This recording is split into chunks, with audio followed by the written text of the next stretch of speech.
没有现在很多台语堂的？其实真的是可以的话，你就是一个人可以挑一本回去摆着，以后有机会的话，可以学白话字，因为也有教会也会开白话字班。你会发现，这白话字其实就是英文的字母拼出来的嘛，然后可以去唬人哦，就是你看我，人家会说，哇，你看了英文讲台语哦，很厉害，即时翻译，好笑，可是人家会看不懂白话字的，就会觉得说，哇，你是看了英文讲台语，连过渡到中文都不用，就直接从英文翻译到台语这样子，因为它其实读出来的。那个音念出来那个音其实就是台语，那个意思也是台语的那个意思。好，所以有圣诗可以提供给大家带回去一人一本，在楼下待后可以就是带回家以后有机会就可以有开白话字班的时候也可以用来练习。这对多学一个语言总是好的哈，大家不用客气，就自己去拿。好，今天讲到士师记，这读经进度呢，这前3天开始进入士师记。那士师记它在圣经当中的位置，就是创出利民申前面摩西五经，前面你们有圣经可以先翻一下目录，你们可以看一下目录。目录我们会看到旧约圣经。旧约圣经的目录呢，就是创世纪、出埃及记、利未记、民数记、申命记，然后约书亚记我们之前才读过的，现在进入到士师记，会发现约书亚记跟士师记它其实就是卡在一个前面摩西五经上个礼拜有讲到了，怎么样以色列人怎么样成为一个跟上帝立约的子民，他们要学习一些律例典章，然后呢。然后到了约书亚士师记，他们开始进入迦南地。接着到后面就看到撒母耳记上下、列王记上下、历代志上下，就在讲以色列属于他们有一个国王统治他们的这样子的一个情况。好，所以不论是约书亚记，特别是士师记因为约书亚记都在讲他们要进攻迦南开始打仗嘛。然后士师记的情况就是他们。该打的仗，主要的战争差不多都打完了，主要都打完了。然后呢，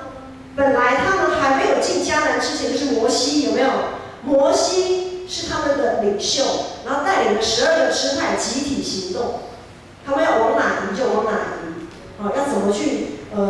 要干什么，就是全部12个支派一起行动。可是，一旦进入到迦南地的时候，一开始也是约书亚带着他们南征北讨。当约书亚过世之后，进入士师时代，这个时候呢，每一个支派12个支派分散在迦南地，他们已经不再集中行动了。也就是从原本的集中式的领袖的管理，到迦南地现在就是以分权自治的一个过程。但是这个过程可以想见，在这个转变的过程当中当初不管是摩西也好，约书亚也好，上帝都让以色列百姓非常的清楚他们是多么有力的一个领袖，就是上帝与他们同在，他们也行了很多神迹，对不对？可是好，一旦分散开来，讲难听一点吧，你如果不是这么的被人看重，或者是好像没有什么事情发生在你身上，这个领袖有的时候，人就会想，谁理你呀？你是哪一根葱啊？好像你也不怎么样所以在分权制度上，也不是像我们现在民主制度也是经过了戒严，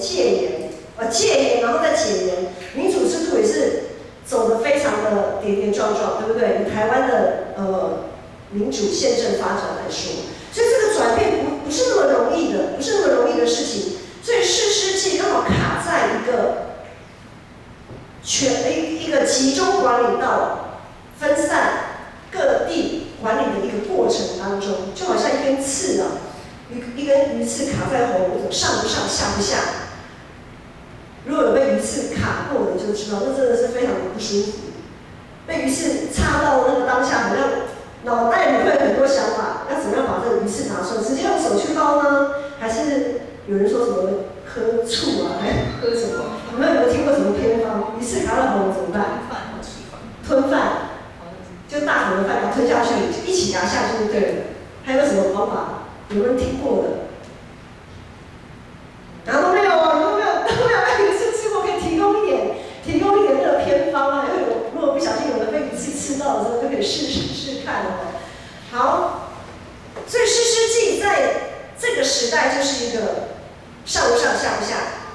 好像没办法很快的往前，但是也不能后退的这样子一个阶段。好，所以士师记我们再看前3章，士师记的前3章我们反正圣经都已经翻到目录了，我们就往后翻到士师记。士师记我们翻到237页这里，237页，圣经237页士师记前3章，就是从第1章到第2章到第3章的前面第6节的地方，它算是整本士师记的一个概论。牧师刚刚这样讲比较不好，但是至少如果你真的没有办法，或者是你没有想要好好的一章一章这样去读，你至少前面1到3章第6节你要好好的去看它，它就像是士师记的一个概论，一个序，一个概论，所有发生的事情都可以浓缩在前面的3章6节。就是第1章开始到3章6节，但是不要因为牧师这样讲，然后你们说我只要看到3章6节就好，后面就不要管它了。千万不要好，只是说3章到3章6节前面是一个概论，是一个序，可以让我们对士师记整本士师记有一个粗略的概念。好，上个礼拜谈到以色列的上帝的子民进攻迦南是为着要对上帝对迦南地进行审判的一个工具。那我们千万不要误会哦，不要误会约书亚记也好，或士师记也好，千万不要误会说我们可以把战争合理化。很多时候在我们的宗教上，很多宗教包括基督信仰，基督宗教在历史上也曾经打着圣战的旗号，去掠夺别人的战，去掠夺别人，去侵略别人，去消除异己。要非常知道是说，为什么攻占迦南？为什么迦南文化这么的败坏？牧师举一点就好了。迦南文化他们当时所拜的神明是巴力，叫做巴力的一个神。那这个巴力呢，因为他们迦南人他们就是务农，务农呢很看重的就是土地能够长出东西，长出农作物嘛，所以生殖力、土地、地利它的生殖力就非常的被看重。大家都很怕饥荒，对不对？好，生殖力被看重，结果迦南文化他们怎么去解读呢？迦南文化他们拜这个巴力的神明，这个巴力的神庙里面就有庙祭。这个庙祭呢，就是提供给前来拜巴力的人呢，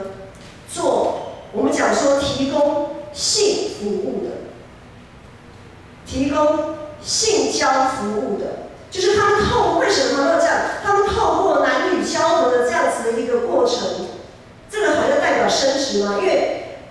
男女一定要交合才能够生孩子，才能怀孕生孩子，所以他们透过这样子的一个概念，表示哇，我交合的越多，代表我的生殖力越旺，也代表呢，象征着我们迦南地的整个农地出产会源源不绝。他们可以这样子解释。光从这一点就可以知道多么的不可思议啊！多么的不可思议！所以他们的道德、男女关系非常的沦丧，非常的败坏。他们常常用他们人自己想要的一些东西去解释、去扭曲，然后呢去做一些行为出来。即使迦南文化是这么的不堪，这么的不堪，不只是这个，还有其他很多，就不再列举了。即使迦南文化这么的不堪，其实当这群上帝的子民进入迦南地的时候，该注意的还是自己本身啊。很多时候我们都会很容易看外面的环境发生什么问题，然后开始对这些问题指指点点，就知不觉我们很容易就会被影响。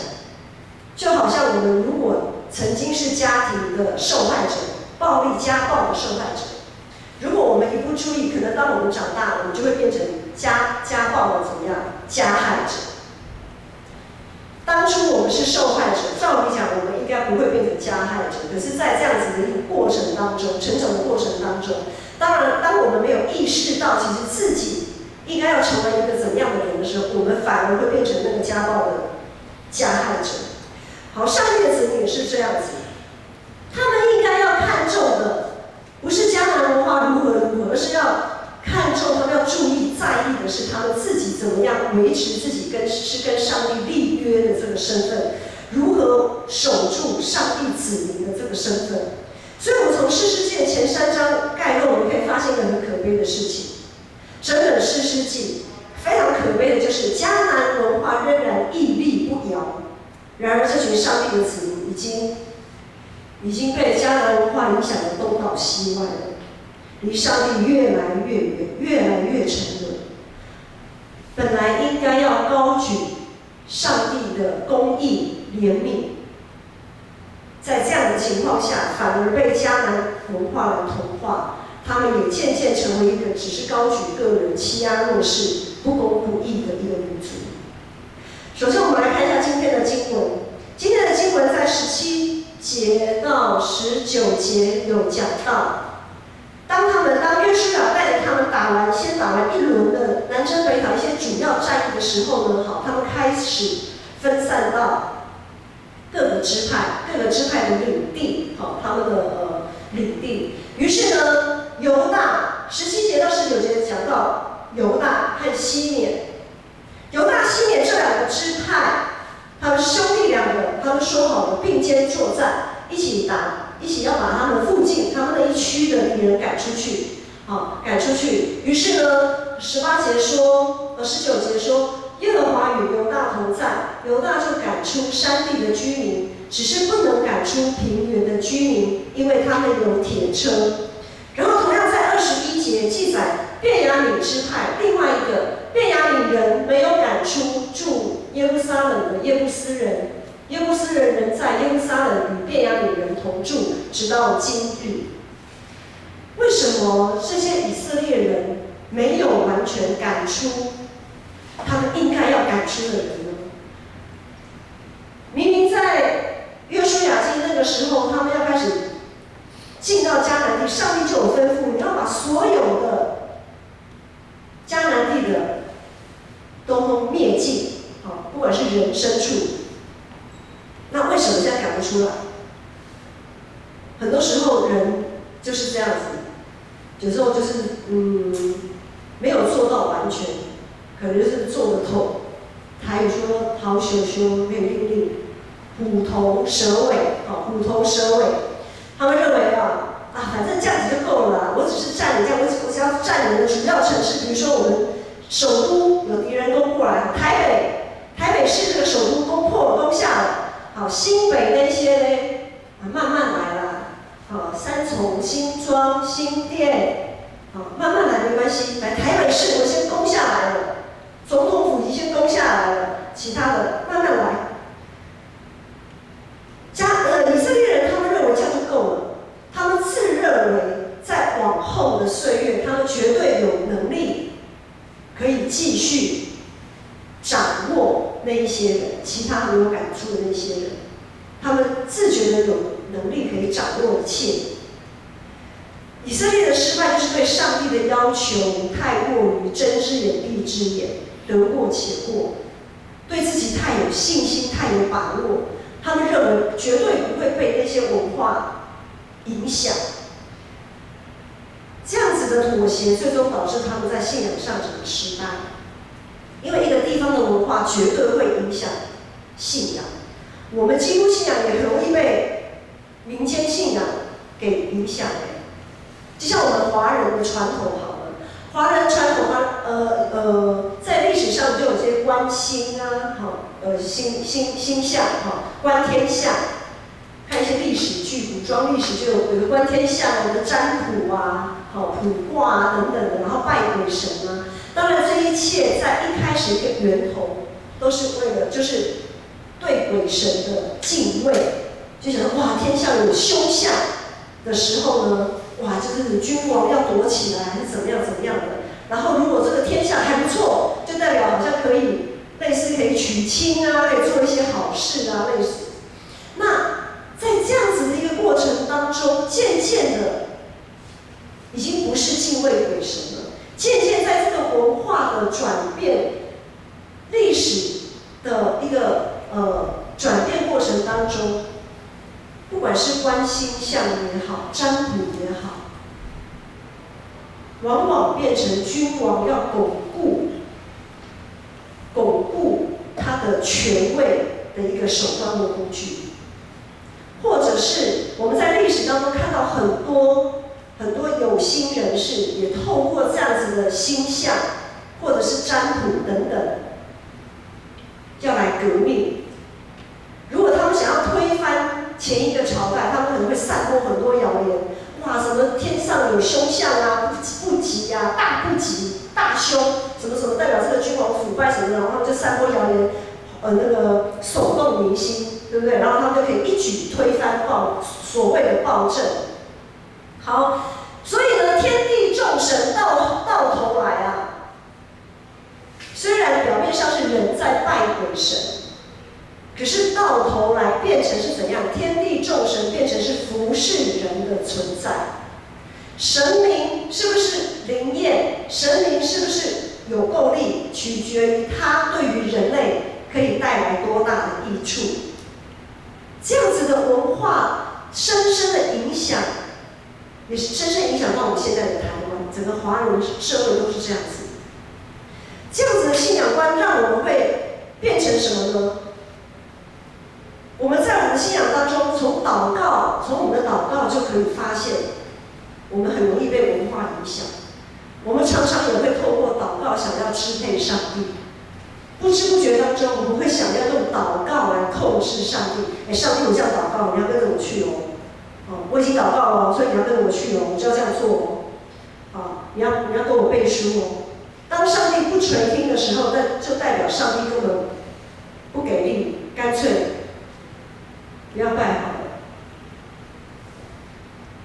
我们要知道，上帝绝对不是为了服侍人而存在的，他反而是被服侍的对象。上帝也绝对不是为了满足人类的欲望而存在的，反而是我们人要去符合、要去满足上帝对圣洁、公义还有怜悯的这个要求。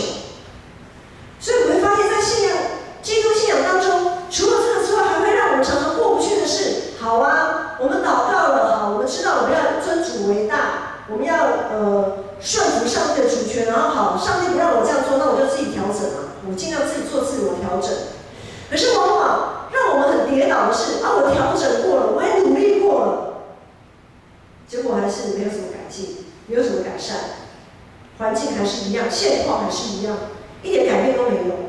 我们之前在读约伯记的时候，就会发现，即使像约伯这样子的好人，他也是遭到这么大的厄运上帝是在干什么？上帝在干嘛？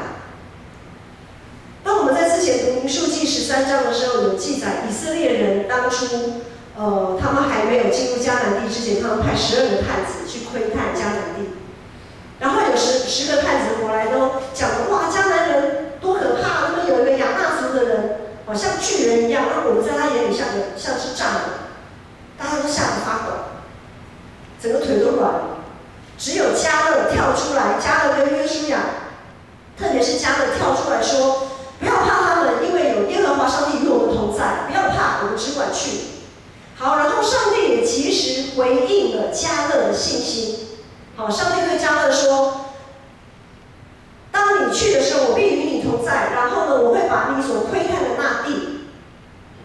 赐给你，你一定会把那地的人赶出去。”这个应许的实现就是在今天的20节。今天的20节就说，以色列人当他们真的进入迦南地开始征战的时候，20节说，以色列人照摩西所说的，将希伯伦给了迦勒，迦勒就从那里赶出亚纳族的3个族长。所以在这边果然实现了，迦勒果然赶出了他们口中所谓的巨人，这样子的一个民族。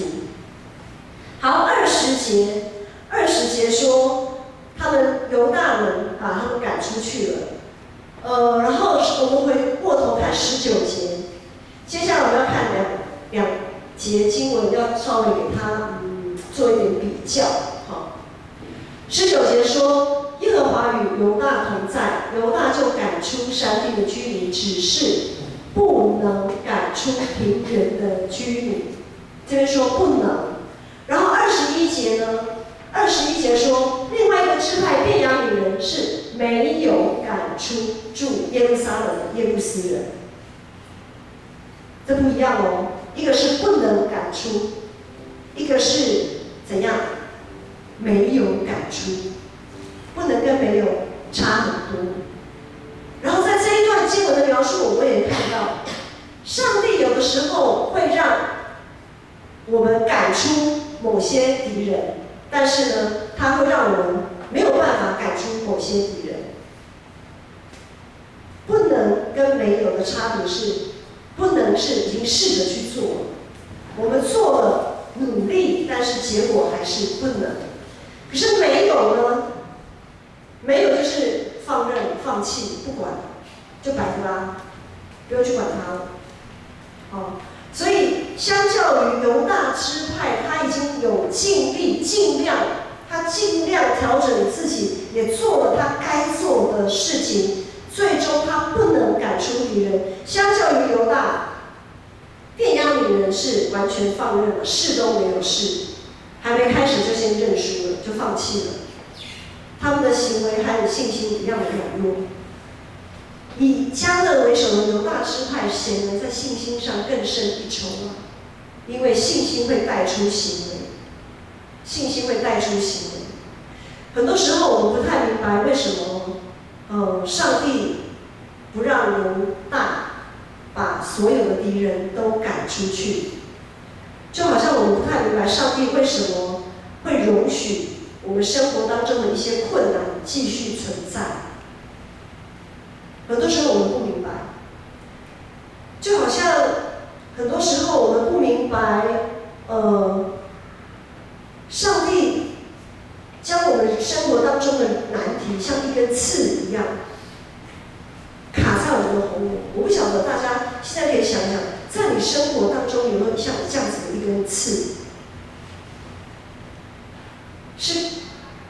工作的问题吗？是感情的问题吗？是课业的问题吗？是人际关系的问题吗？还是自己的脾气、自己的情绪各方面？那一根刺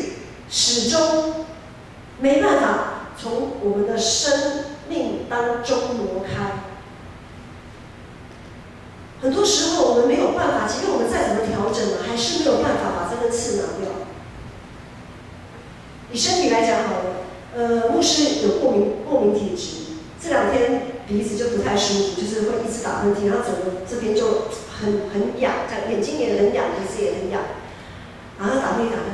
这样，就很不舒服。可是没有办法，上帝他就是给我这个体质，我也没有办法把它丢掉，我也没有办法把鼻子换一个鼻子这样，它就是一直留在我的身体上面，我就是必须每年日复一年复一年，然后每到了就是会过敏季节，这个过敏就大发作这样。我没有办法把这根刺拿掉，这是在身体上。如果上帝定义要把一根刺，或者是几根刺留在我们的生命当中，像保罗一样，我们该如何？我们该如何？那根刺可能是长久，也可能是长久习惯的累积。比如说现在3C 用品非常的便利发达。很多年轻人都已经网络成瘾了。这个网络成瘾这件事情也算是一种刺，也算是一种刺。比如说年轻人、和儿童、小孩、幼儿，出去吃饭有时候看很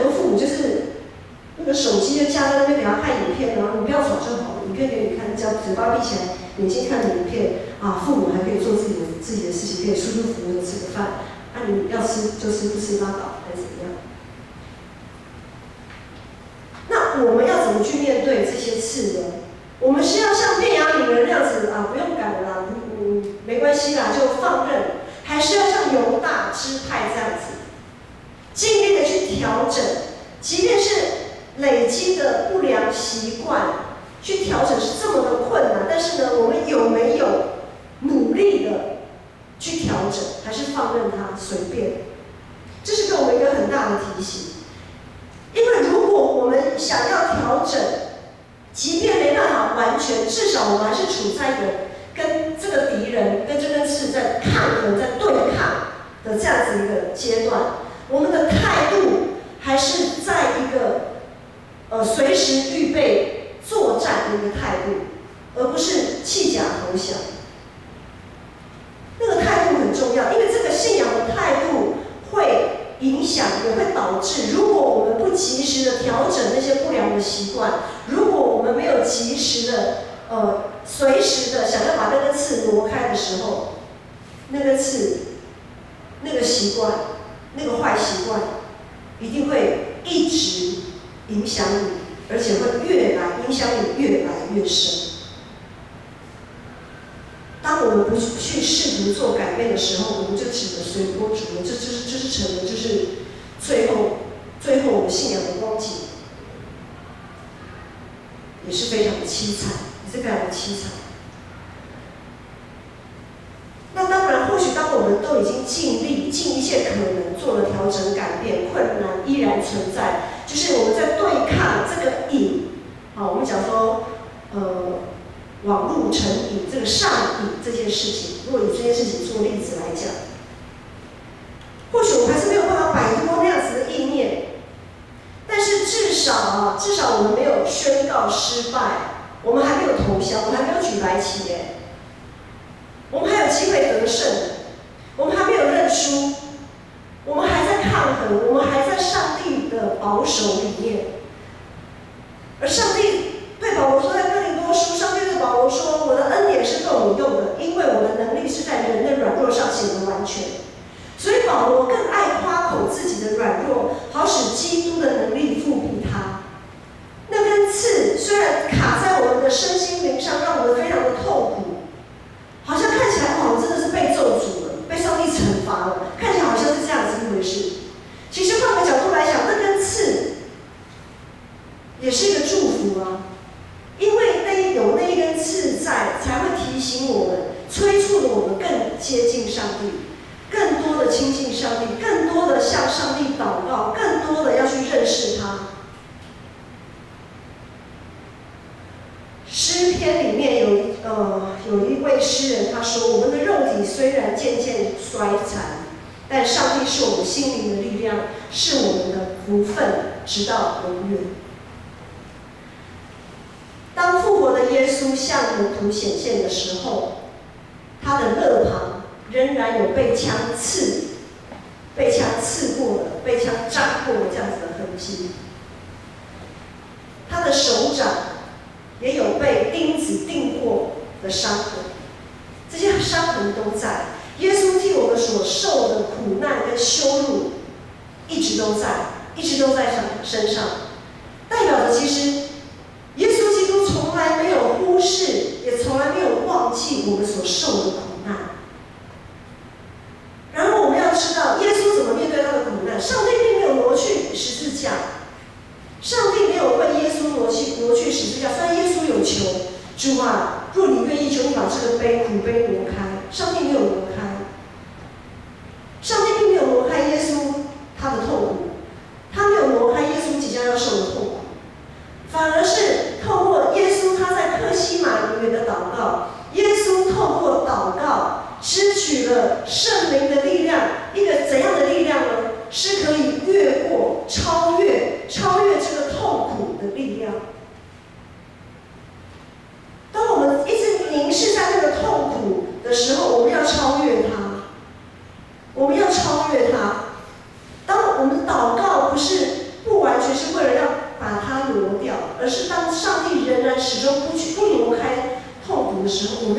超越它，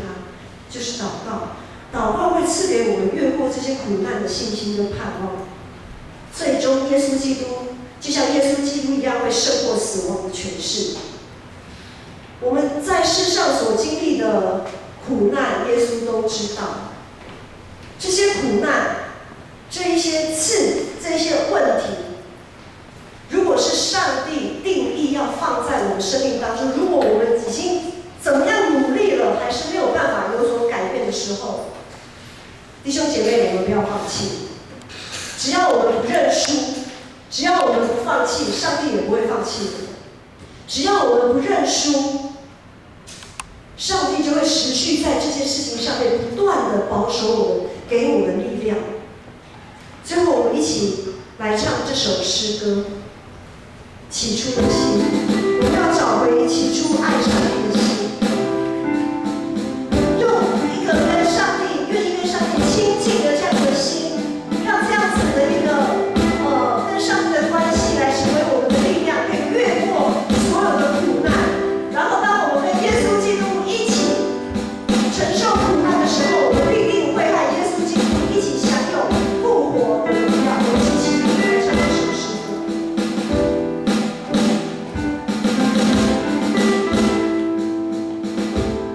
我们要单单仰望，单单仰望我们的主。主，我单单仰望你，不愿在你石榴里，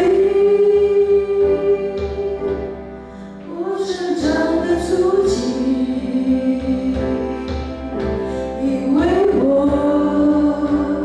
有你，我放下我自己，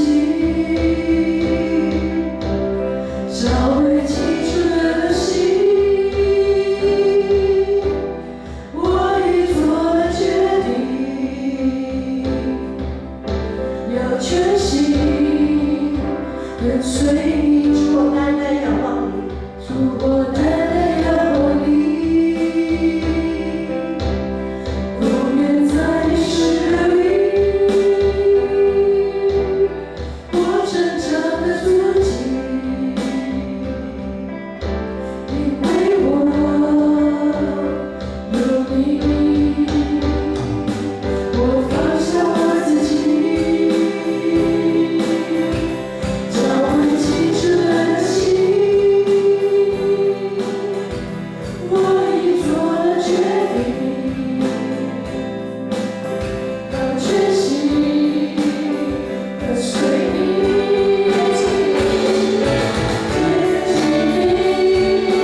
们生命当中的敌人的时候，主，